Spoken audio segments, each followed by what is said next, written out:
Okay, so welcome everyone to episode 1, I believe, or episode 2 after the introduction. So before we begin, sorry, gotta stay hydrated.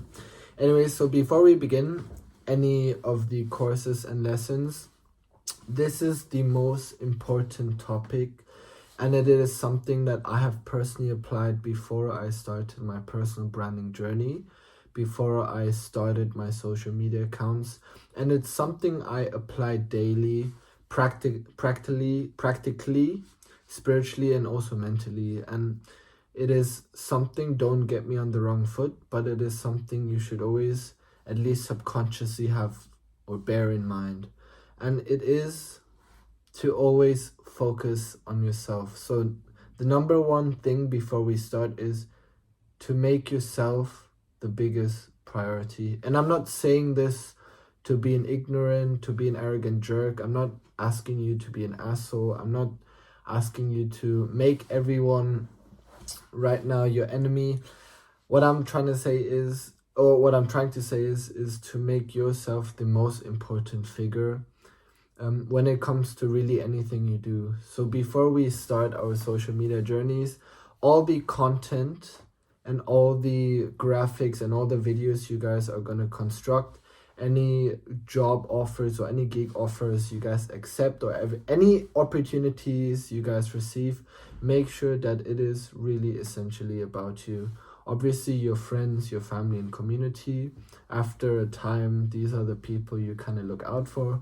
But primarily in the beginning, before you start anything, it is important to make yourself the most important person. Okay, Julian, so how do I make myself important, or whatever I do, how do I make myself the priority? Okay, so I'll tell you guys a very, very small story. And it was a mistake that I've done very, very often, is whenever I got job opportunities, whenever I was offered endorsement deals, whenever I was offered to collaborate content with, I always thought it was a good idea to bring along my friend. Obviously, I'm not going to mention his name, but every time I was offered an opportunity, I always asked the person who offered me this opportunity, I always asked, Mr. A, can I bring my friend? He's also a content creator. He's also a very close friend of mine. We're in the same industry. We do the same type of content. Can I bring him along? And I always thought it was a good idea. I always thought that it was, better for them. But when I did this approach, when I obviously brought my friend along, the problem was, or is, it always looked bad. Not necessarily, but it always had an impact on me. So the thing is, obviously he's your friend, and obviously it's a person you like to hang out a lot, and you think it's a great opportunity to bring him with. But the problem is, sometimes your friends are not, I'm not saying they're not the right people, but sometimes they are, or the content they create or the opportunities you receive is not the same thing what they're looking for at that particular person. The reason is, they went to you, they offered you a job opportunity, they offered you the specific offer or gig or whatever it may be, endorsement deal or sponsor, etc., etc. Their primary focus is you. And for you to come along and to, bring your friend along and be like, oh, can he also get a deal? It is a very common mistake that I do very, very frequently. And it's something that I've started avoiding. And it essentially created a bigger spotlight for me. It made me the main focus.